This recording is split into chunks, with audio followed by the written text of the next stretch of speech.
So this is just the husband and wives part of Ephesians 5. Yield to obey each other as you would to Christ. Or I think yield means slow down, you know what I mean? Wives, yield to your husbands as you do to the Lord, because the husband is the head of the wife.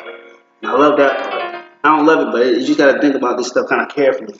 And also, like I said, before, and it's not just about me, but it's not always so literal, but you have to also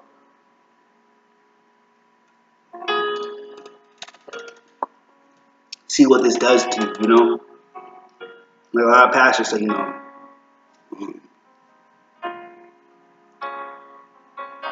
I'm just going to break it down. I'm being used as a vessel for the Lord. So don't, look at me, look at Christ, and Christ is speaking through me. That's what I pray, that Christ speaks through me. So anyway, and I'm not really preaching about it, I'm just saying, anyway. So wives, yield to your husbands as you do to the Lord, because the husband is the head of the wife, as Christ is the head of the church. He is the Savior of the body, which is the church. As the church yields to Christ, so wives should yield to your husbands in everything.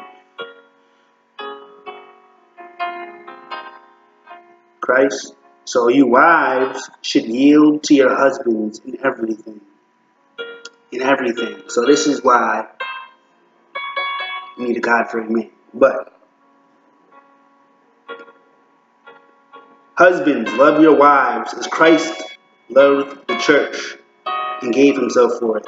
So that's why it says, again, love your wives. Not respect, love. And it's not about not respecting, but the main point for women, you have to love women.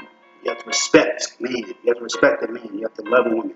So husbands, love your wives as Christ. And this is wives, actually. But, it says husbands too. So husbands, love your wives as Christ loved the church and gave himself for it. And this is where it gets kind of choppy, but to make it belong to God. Gave himself for it, to make it belong to God. Christ used the word to make the church clean, washed with water.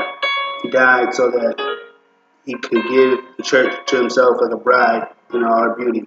He died so that the church could be pure and without fault, which I don't understand that part. That part you have to explain to me. But with no evil or sin or any other wrong thing in it. Sure, it could be the place, but I'm playing like sure people. You say, in the same way, the husband should love their wives as they love their own bodies. And some men don't love their own bodies. But I be smoking, but I love my body. Right? I'm smoking the whole thing. The whole thing about smoking is it's a deep concept. But anyway, the man who loves his wife loves himself. That's what's up. You feel me? The man who loves his wife loves himself.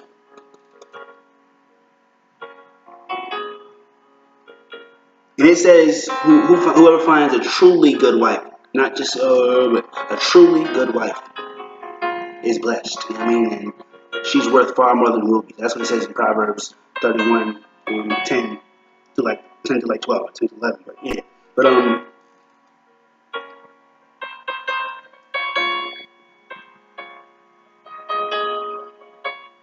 the man who loves his wife loves himself. All right.